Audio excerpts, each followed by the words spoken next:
Before we start, pause the video here and take a screenshot of the materials and colors I'm using for this tomato slice and keep it handy while you paint along.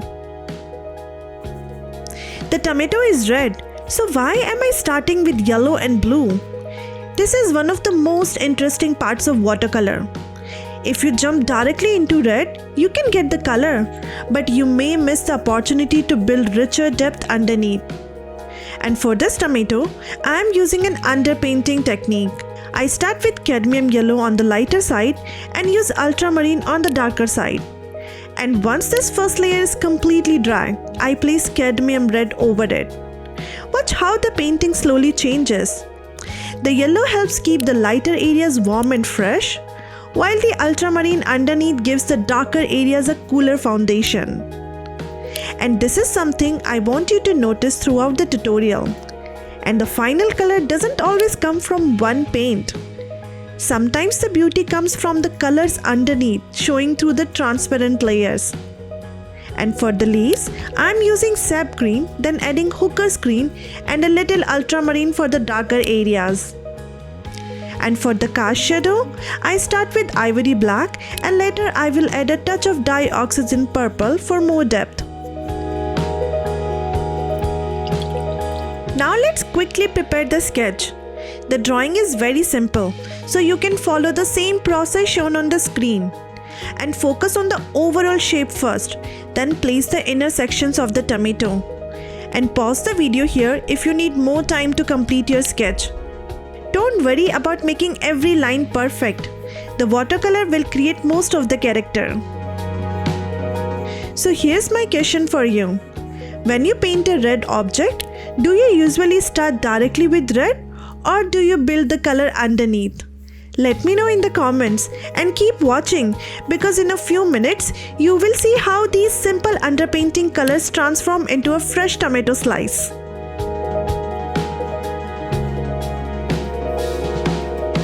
Now let's start painting.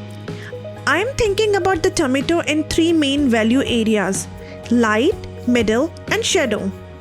For the lightest areas, I am leaving the white paper completely untouched. This is one of the most important habits in watercolor. Instead of painting white later, we can use the natural white of the paper as our brightest light. And for the light side, I am applying a soft wash of cadmium yellow. Then as I move toward the darker side, I am introducing ultramarine. Notice that I am not trying to make this first layer look like a tomato yet. This is only the foundation. Think of this stage as a setting up the light before we add the final colors. If you are a beginner, try this exercise yourself. Take a simple object and identify where the lightest, middle and the darkest areas are before you touch your brush to the paper. That one habit can make your painting much easier.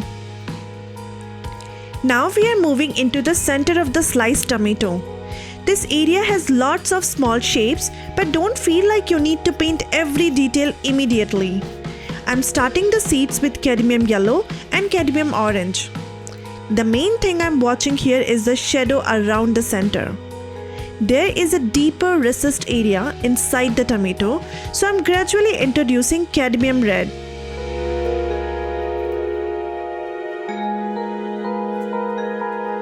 Here is an important tip for you. Don't try to reach the final dark color in one layer. Apply a lighter layer, let it dry, then decide where the next layer is actually needed. And for the darker sections, I am adding a small amount of ultramarine to cadmium red.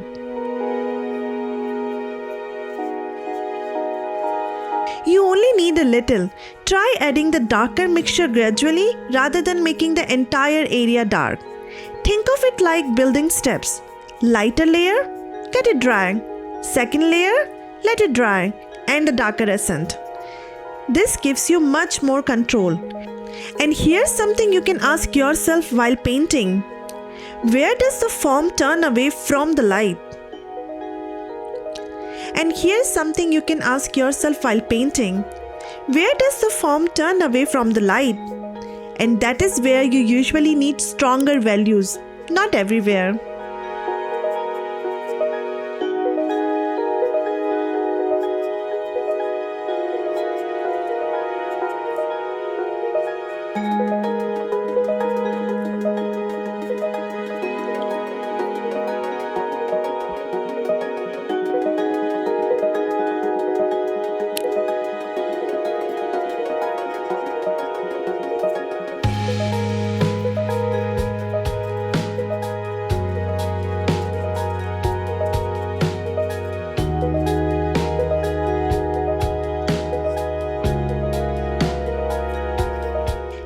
let's focus on the flat, sliced surface of the tomato. If you look closely, this surface is a soft and watery, so I'm keeping the same gradual approach. The center stays lighter, while the outer areas becomes more saturated and red. I'm continuing with cadmium red, allowing the previous yellow and blue layers to influence the final color. This is why I don't want to cover everything with a thick layer of red. The transparent layers underneath are doing some of the work for me. As you paint, keep checking the balance between your light and the darker areas. If everything is the same value, where will the eye go? We need those lighter spaces to create contrast.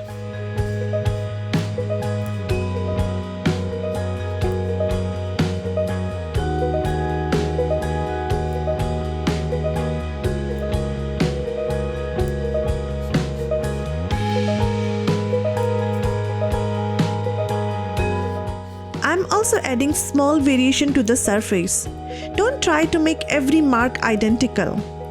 Natural objects have irregular texture, so small differences actually make the painting feel more believable. Here's another question for you. Do you prefer smooth watercolor paintings or painting with visible brush texture? Tell me in the comments. As you continue painting, remember to step back occasionally. You might be surprised how different the painting looks from a distance compared with when you are looking at one small section. And most importantly, don't rush the layers. If the previous layer is still wet, give it time. Watercolor rewards patience.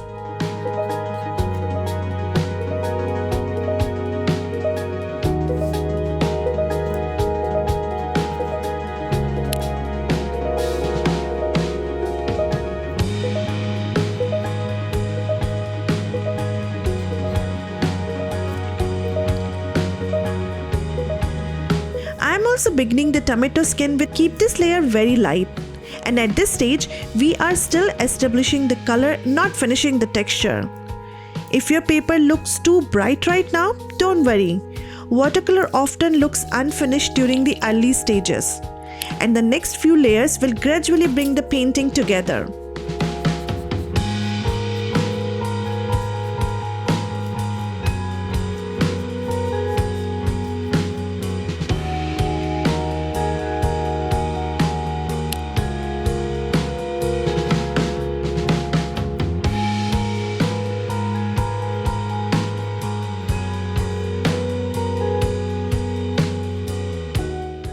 Now we are ready to add more detail to the tomato.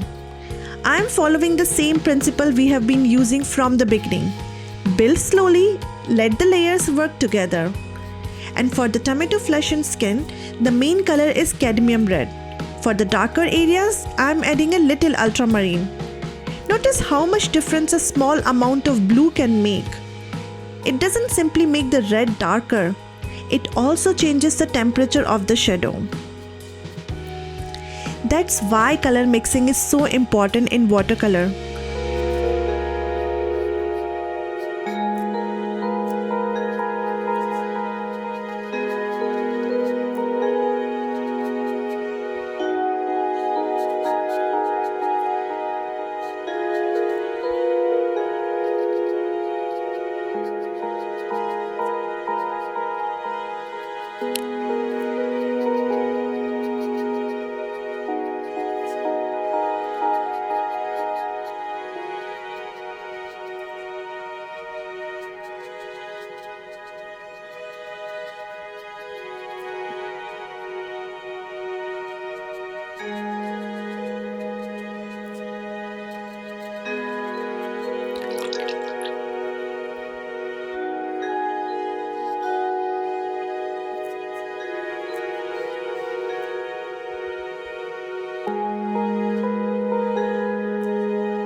For the leaves, I am now introducing hooker's greens mixed with the ultramarine.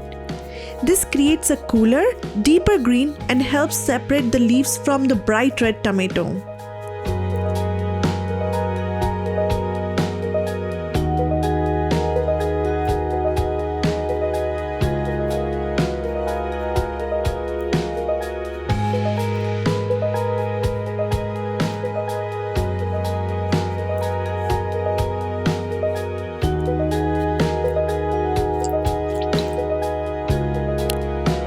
Now comes one of my favorite parts, the cast shadow.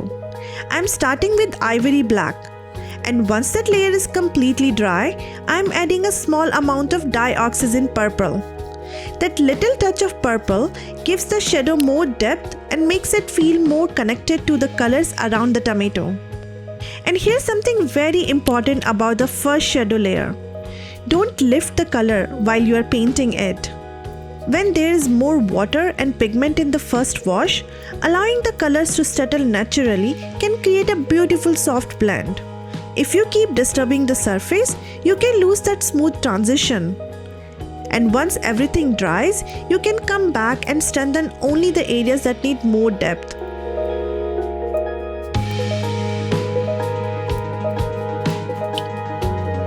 Now let's ask one final question. Does the painting actually need more paint? This is something I ask myself before finishing almost every watercolor. Sometimes we think adding more detail will make the painting better, but too much paint can actually reduce the freshness. I am adding only a few darker touches to the tomato surface, the inside and the skin where I feel the contrast needs to be stronger. And these small adjustments help bring the different sections together. Look at your own painting from a little distance. Is the light still visible? Can you clearly see the center? Are the darkest area actually in the right places? If yes, you may already have enough detail. For the highlights, I am using China white. You can also use a white gel pen or masking fluid depending on your style.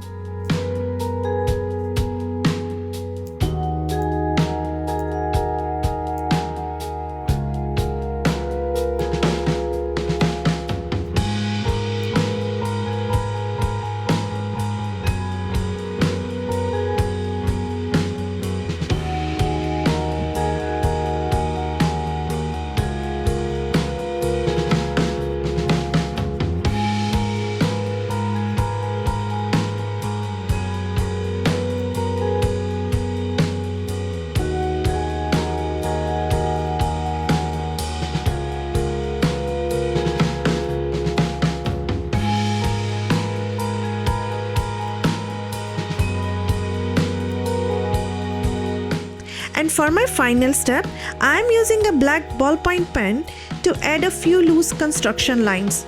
This is completely optional. I personally love this natural blueprint style look because it shows the construction behind the painting and gives the artwork a more artistic sketchbook feel. If you enjoyed this tutorial, follow and subscribe to Paint Together Studio. I share 40+ watercolor art tutorial every month with step-by-step lessons designed to help you learn through the actual painting. If you learned something from this video, leave a comment and tell me which watercolor technique you would like to learn next. And don't forget to share this tutorial with someone who loves drawing or watercolor. Thank you so much for your support. I'll see you in the next colorful artwork. Keep practicing, keep experimenting, and happy painting!